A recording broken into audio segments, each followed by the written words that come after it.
Yo, what's going on, guys? Welcome back to a brand new video on the channel. Inside of today's video, we're going to be ranking all 27 characters in the game right now, from the very worst all the way up to the very best. So one thing to note straight away is that different modifiers will make certain characters a lot better, a lot worse, etc. The meta changes a lot with every single game at Squad Busters, but it's just a generic tier list ranking, so you guys know just which ones are doing pretty well at the end game as well. I'm really close to Squad League, but again, I've been watching a ton of Squad Busters content.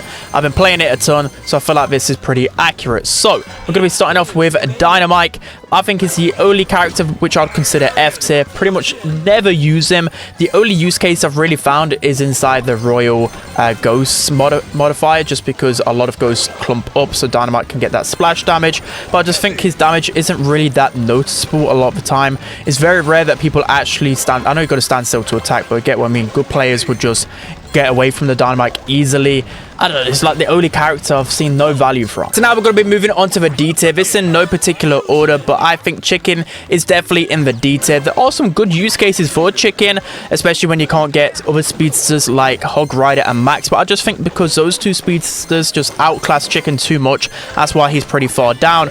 In terms of where Chicken's good in though, he's pretty good in Loot Surge, good in Spell Overload because you just want to collect as much stuff as possible, and he's good in Doppelganger as well. That's 3 modifiers out of a lot of different ones. Again, it's pretty weak. Chicken just gets outclassed too easily. Next up in a D tier, we have B. Early game, B feels pretty strong against bad players, but as I've gone on, I've not noticed too much B in my lobbies. The only modifier that she's really good in is Loot Goblin Rush, because you can slow down the goblins that just run away really fast.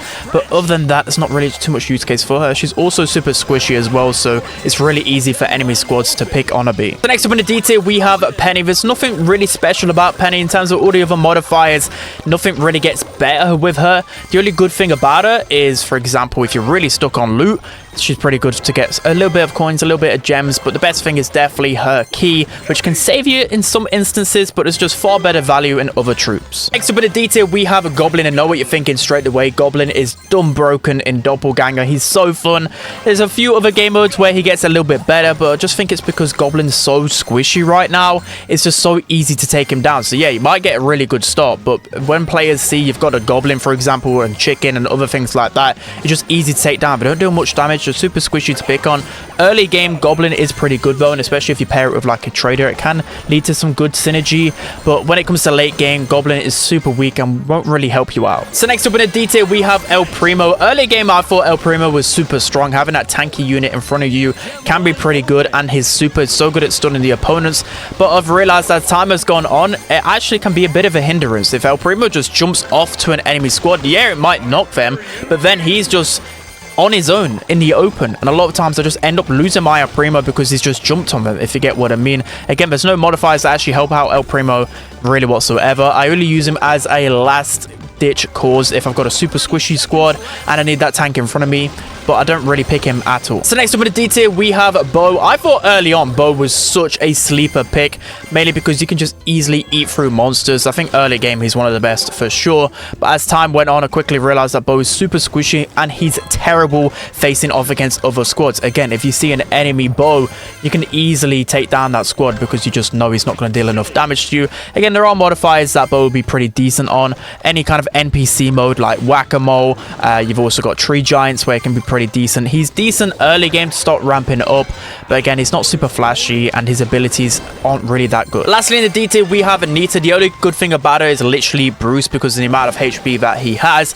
She's actually pretty underrated on modifiers like Doppelganger, where there's just a ton of Bruces around the map, but outside of that, she's not really too useful. She does very little damage and her abilities are really lackluster, whereas other characters get a lot more value out of their abilities. Now we're going to be moving on to the C tier. So the C tier characters, they're just pretty decent overall. Some modifiers that might be pretty strong on, or they're just always a good asset within your squad. Starting off with Royale King. So before I got him to super form, I thought he was absolutely terrible, but once you get the elite recruit spell, then he actually starts to become a lot stronger, because the elite recruit just has so much HP. He's actually pretty decent on game modes like Angry Vines, where the map closes in, and if you're spamming a lot of chests, then you're going to be spamming a lot of guards, which can really help you defend your squad and also take down enemy monsters. But other than that, he is pretty easy easy to target. So in the C tier, we have Medic. Of course, having a healer with it in your squad actually is pretty good all of the time. You can never really go wrong with it, but Medic's only really needed towards the late game, and a lot of the time throughout the game anyway, there's always some like love hearts around the map and heal spells and whatever else, and he actually takes a while to actually start healing your squad effectively. And if you want a lot of heals, you've got to stand still to use the Medic efficiently. So I think there's better healers out there. Next up in the C tier, we have Battle Healer. So at the beginning, I didn't think she was the strongest, and then after testing her out a lot more, I actually think she's pretty underrated because she buffs your squad's health by 600 when in super form, which is really good. I'm noticing the tankier units are much stronger in squad in the late game because they can't get picked upon and chipped down. So Battle Healer stops that from happening. Also, when you open a chest, you heal as well, which isn't as effective, I would say, as like Medic and Pam in terms of healing, but just the buff to the HP is actually super strong. Lastly, in the C tier, we have Pam. So you have all the healers around a C tier because they can be effective, but I don't think you constantly need healing within squad busters. But Pam is pretty good. Whenever you open a chest, a Pam healing turret will be there, which is pretty strong. You also see in the late game as well, you see a lot of people just camping within their Pam turret, and you literally can't defeat them because the heals are just so strong. So I think Pam actually is pretty good. So now we're going to be moving on to the B tier, starting off with Witch. Early game, I thought Witch was super OP. As time has gone on, I've realized there's just much better epic characters out there. That's why naturally she's in the B, because of course when you open a chest, especially when it gets down to the last minute, you'd rather go with something like a Barbarian King or an Archer Queen, but Witch can still be pretty annoying, especially with the skeleton spell. It can be pretty good just to waste the opponent's time defeating those skeletons, but the skeletons aren't really going to be dealing any damage. Also, the Witch is super squishy, so she's easy to take down in a squad. So for the B tier, we have Mortis. So by far the best thing about him is just being able to get so many monsters within the squad. Whenever you see a Mortis and all of these monsters, you kind of just automatically run away because the squad actually looks bigger than you realize, but still there's a lot of tanking to be had. Also, Mortis does a surprising amount of damage as well, a lot more than some of the base characters, and I think he's super underrated. So for the B tier, we have Colt. So Colt is pretty good for a few reasons. First reason, he's actually really good in the early stages because he deals so much damage. He also is just pretty good at defeating monsters. You know, if you don't want to look at characters like Bo, for example, Colt can kind of fill that void and destroy monsters pretty quickly. He also is really good at clipping the opponents. A lot of the time, you always want to make sure you got a ranged unit, and Colt's just really good at that. The biggest downside is that he's super squishy, but for a common character, you can't really go wrong with going a Colt. Next up in the B tier, we have Shelly. So she's good for a few reasons, but the main reason is because of her super ability.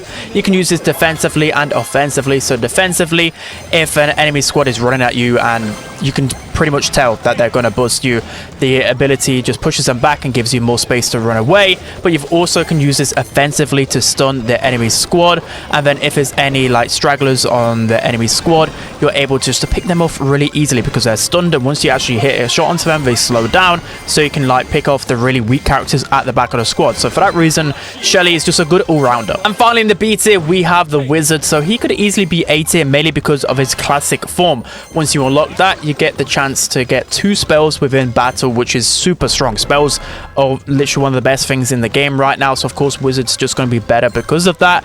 You know, having 2 spells instead of 1 definitely will give you a big upper hand in a 1v1. For example, if you have the bomb spell and the heal spell, or if you have the heal and rate, there's just so many combinations which allows you to win 1v1s, but not even just completely like bust the enemy squad, just making the enemy squad weaker. If you land a good bomb spell, and even if you kill like 2-3 troops, that can really make a difference in the long game. So Wizard, for that reason, has to be near the top of the meta for sure. I think if spells were nerfed or just wasn't as strong, Wizard would be terrible because as a standalone character, he's not actually that good, but because spells are good, the Wizard is good. I'm going to be moving on to the A tier, starting off with probably the most underrated character in the game by far right now, and it's the Barbarian. So the reason why Barbarians are so good is because they have the most DPS out of every single character in the game right now. Once you go into Elite Barbarians, and you only need to evolve them into classic form, which is super easy to do in squad busters. So once you get 2 of them within your squad, they'll just rip through everything. You'll notice a difference, and people underrate this. They might think, well, because he's a starter unit,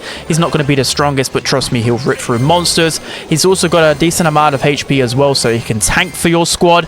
There's just so much versatility to Barbarians, and you can never go wrong with selecting them. So next up in the A tier, we have Heavy. So again, another underrated character. I've been sleeping on him for the longest time, but I've realized a lot of the top end players players use a lot of heavy for a few reasons. Of course, the big reason is because he deals a lot of damage, but it will take him a long time to actually charge up, so he's better against monsters. Of course, he can stand still for a long time and then his gun can charge up.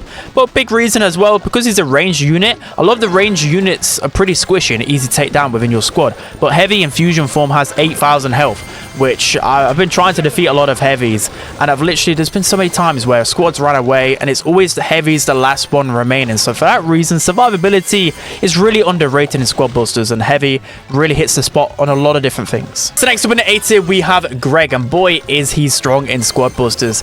Main reason being is because as time has gone on, people have realized it's not really a PvP game.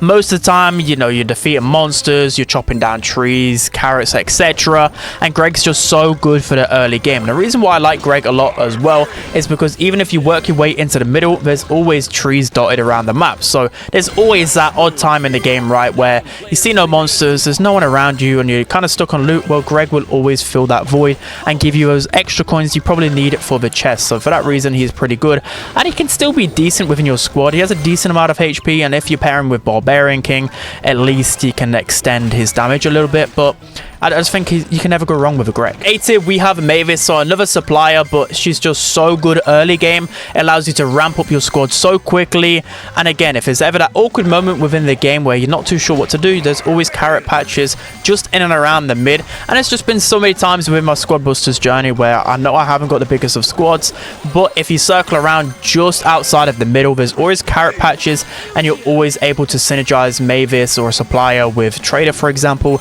and you can literally win the game by itself just like that. You can also heal whilst picking up the carrots, which is another good thing about Mavis. She also supplies more than Greg. She's just super underrated, and because she's a supplier, people don't really typically pick her, but the way the meta's going, she's easily A tier, could easily be S tier as well. Lastly, in the A tier we have Max, so another character that could be towards the S tier as well, but because she's an epic, it's actually pretty rare that you get Max within your squad.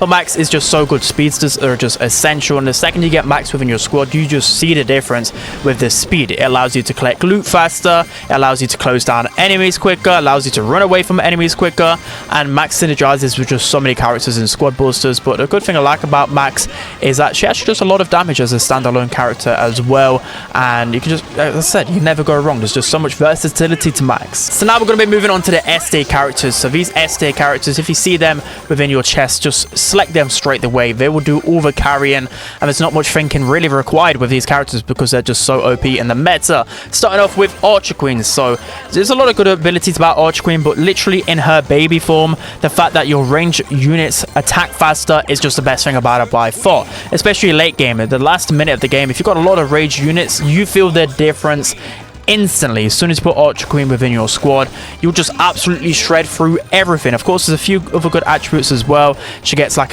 exploding arrows as well in her classic form, which is pretty good at stunning the opponents and getting kills, and she just shreds through everything, so you can never go wrong with the Archer Queen. So next up in the S tier we have Hog Rider, and boy is he broken in squad busters for a few reasons. The main reason is because you get that turbo, and you don't need any turbo boots for it to be activated. You just run inside of a grass and it lasts for a long time. The more you evolve him, the laster it longs, more turbo, etc, etc.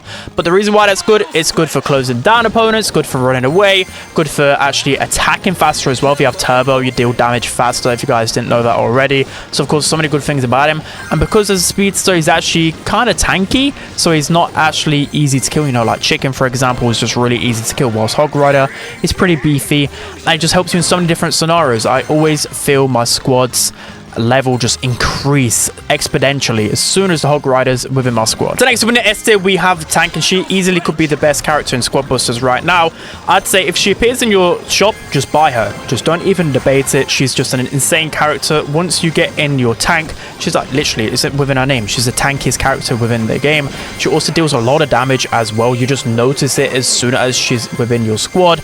Again, a lot of the top players just absolutely abuse Tank because you can literally never kill her, and even if you want to kill her, she deals insane damage. So just so many good things about Tank, you just literally can't counter her. So next up in the S tier we have the Barbarian King, and boy is he broken within squad busters. A character you unlock super early within your squad busters journey.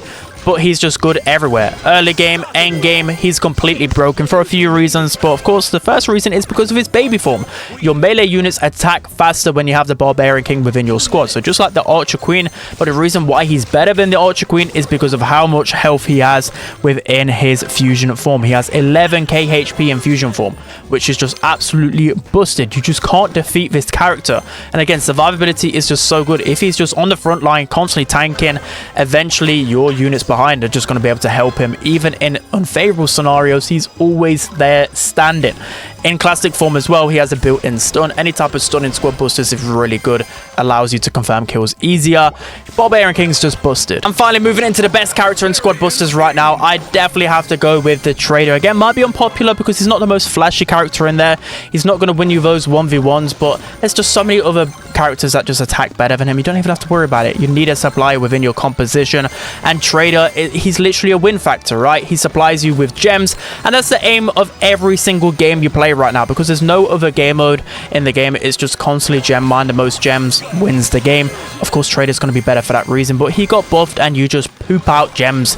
It's crazy. If it doesn't even matter what supplier you have in your team as well, it helps you out, but you don't even need another supplier. For example, you can just run around the map, and as long as you've got a Trader in your back pocket, you're always going to be winning games. I notice as soon as I get Trader, I pretty much win all of the time. And I also notice as well when the opponents are like got 100 or 200 gem lead, I know it's because they got a Trader. There's just no other way that you can win unless you have a Trader within your team. Again, if you want to pair a Trader with like Goblin, with like Greg, Mavis, it's going to help you out even more, but you don't need that all of the time. Trader's just broken. So many strategies with him. I think he's easily the best character in squad busters. Again, he's literally the win factor. If he gives you more gems, you're going to be able to increase your chances of winning a lot more. So that's going to be it for today's video, guys. I hope you enjoyed it. Let me know what you think of the tier list, whether I got anything wrong.